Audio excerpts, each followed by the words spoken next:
Hello, today I have Paul Bason with us. So Paul, what do you do? The Director of Creative Manchester at MMU. Essentially that means that I'm responsible for external links with the university to digital media companies around that are in the city of Manchester, but I mean also further afield as well. What opportunities can you see arising from Media City for graduates? Well, obviously, I mean, there are going to be opportunities at the BBC, although I think recent changes, some of the scaling back of some of the departments there, that's not, there's maybe not going to be as many as there were at one point. But certainly, you know, there are going to be several thousand people working in Media City at any one point. And I think that the first thing to say is that there's going to be a huge creative spotlight on Manchester and Salford and the region as a whole. And so I suppose it's a really big vote of confidence in the region and in the creativity that's currently here. And Manchester is, you know, one of probably the top 5 media cities in the whole of Europe. As a graduate, and say I was applying for a job in Media City, what do you think would be the qualities and skills that would stand out on the CV? Well, I suppose first thing to say is, of course, Media City doesn't have jobs as such. You know, I mean, there are a number of different companies that will be at Media City. In terms of CV, they see a lot of CVs in media companies, and I suppose what it really is about is explain clearly what are the things that you have done that set you apart from other people. And I think, you know, there are all kinds of wacky things that you can introduce, and that may be something that's beneficial, though sometimes people think that they're a bit too gimmicky. So, but maybe including photographs is one thing you can do. Be clear about how your general experience matches the post that you're going for, and that might mean rewriting the CV to accommodate, so it's not a one-size-fits-all. And I suppose the other thing is that if you're going for a creative post, then have a show reel or have websites that people can go and see, which are examples of the work that you do, because so many media students now are coming out, or, you know, by definition, coming out of university, performing at a very high level. So you need to find the thing that will make you noticed for the people that are looking to recruit into those jobs. Do you think that a degree is essential for getting into a career in the media, or do you think you can start from the bottom and work your way up? I think the answer to that, maybe even only a short time ago, was, yeah, you really needed a degree. And I would still say it is something which helps you to gain a whole range of professional skills, you know, kind of team working and all that kind of thing. I think what's interesting that's changed in the last few years with the internet and that kind of whole new media and new technology is it is possible for people to find themselves employed, or probably to start their own company with a small idea and to grow it. But generally, I would say that there are opportunities that higher education offers you: access to equipment, access to people. 3 years in your life when you actually have that opportunity to hone those skills. And so, I would certainly say to anybody, do a degree if you feel that way inclined, but that it can be more difficult for you to make those opportunities for you without that, but it's not impossible. What impact do you think the 3D is going to have on, you know, the media, the way the next generation will use it? I don't know. I think the jury's still out on that. I mean, you know, actually 3D is a Victorian technique, and so in that sense, I think it's coming around again. I mean, I think it is fantastic to see the quality of projection and the way in which things like Avatar are really refining the 3D effect for adding to the story rather than just being a novelty. And I think we've seen a lot of that in some films.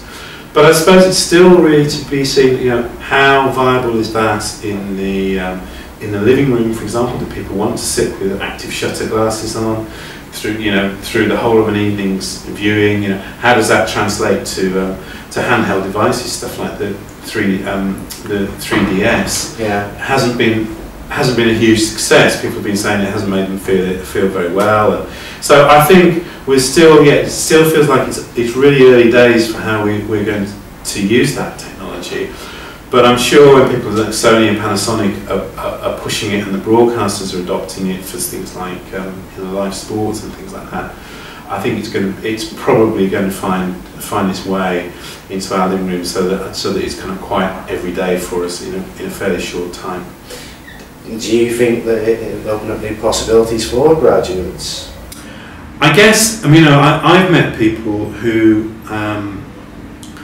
have, where previously they've been skilled as directors, they're now skilled as 3D directors, and they're understanding how to direct things in this plane as well as kind of in 2D, and I think that's going to be a whole new skill set that we are not quite understanding, and we're going to have to, as universities, we're going to have to respond to that in terms of teaching those things. But also broadcasters are going to have to understand how it is that people like to receive, like to view this material, and what works best for them. And as I say, I think we're still early days in all of this. Is there any musts that you think as a student we should be practicing and we should be constantly applying? I think if I was going to give advice to any students today, it would be keep making films or whatever else it is, keep putting up websites, just keep doing it, because actually it is relatively cheap to do, and try and find an audience, find that audience.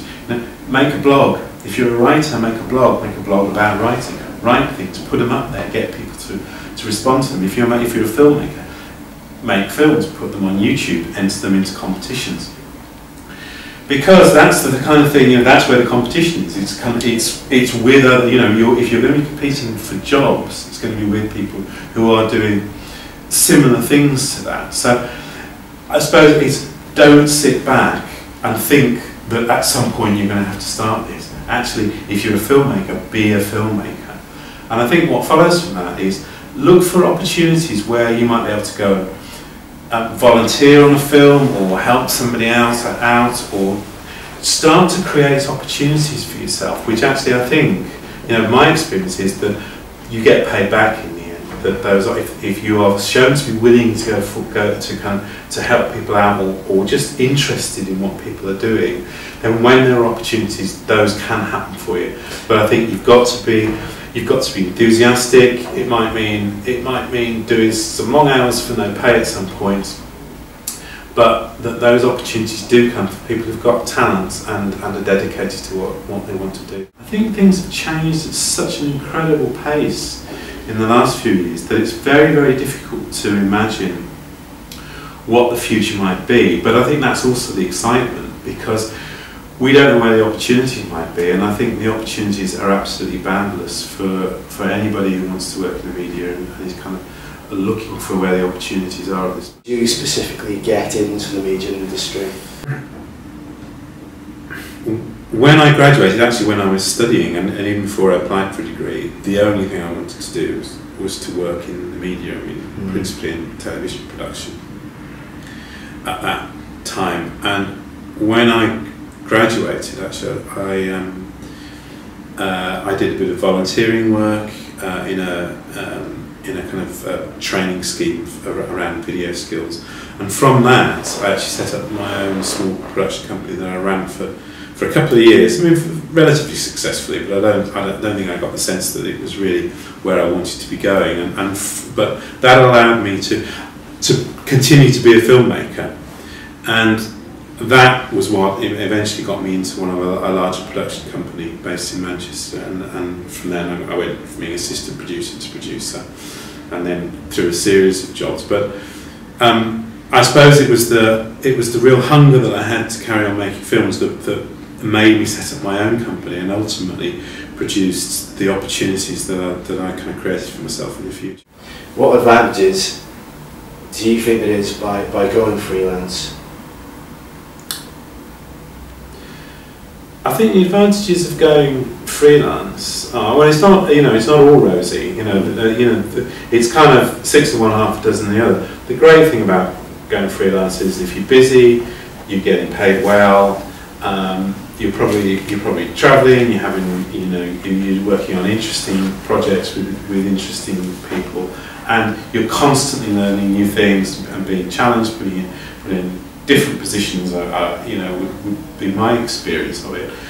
The downside is, you're not working all the time. You've got to find the work, and what people say is that the hard work is finding the work, not in doing the work. If that makes sense, that they're busy, and the thing that's really difficult in their life is finding the work, and there's a kind of uncertainty that goes with that, which is not the same as having a kind of a full-time job. So I think it's very much 6 of one, half a dozen of the other, and I think it can be a fantastic lifestyle, can be a fantastic enriching experience. Some projects can be tremendously complex, doesn't really matter what they are, and inevitably, very often they have difficult clients, and I suppose it's really, the difficulties come probably not really with technology or the content, but very often the people aspect of things, that you're trying to put into action somebody else's vision, and if your vision doesn't concur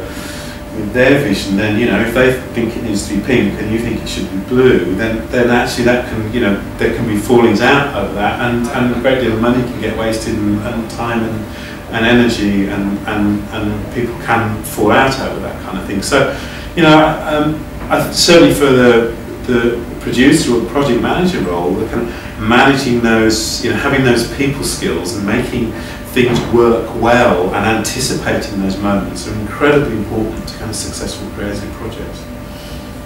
What kind of people skills do you need for the media industry? I think you have to be, if you're going to be successful in the media industry, I think you need to be very balanced in terms of your skills. I think you probably need to have a specialism, but you need to understand other people's specialism as well. So if you're a web developer, you may not be an expert in audio or video, but you need to know things like encoding and kind of and how to record things, and what's good quality and what's bad quality, in order to make sure that the work you do doesn't get dragged down by what somebody else does. And you need to be a team player. I think that's typically, you need to be a team player. I think that's really important. And that comes with understanding what other people are doing. So you're not telling them what to do, but you're understanding them and trusting them, and understanding, that's a kind of mutual thing, understanding that everybody's kind of working towards the same aim, and you need to be able to create that kind of atmosphere where everybody is pulling in the same direction. And I guess you need to be dedicated. You need to be really kind of focused on what it is you're trying to achieve, and understand what the end result is supposed to be. And sometimes that can be difficult, and it can vary, and projects go off the rails, or circumstances change. So you need also to be kind of able to move quite quickly, and to be flexible, and to understand what changes, how changes you have to accommodate actually might change the end result. Okay, thank you very much for the interview, Paul. That's all right. You're welcome. On the next blog, I shall be talking about Alex Connock. So until then, thank you very much, and see you all again.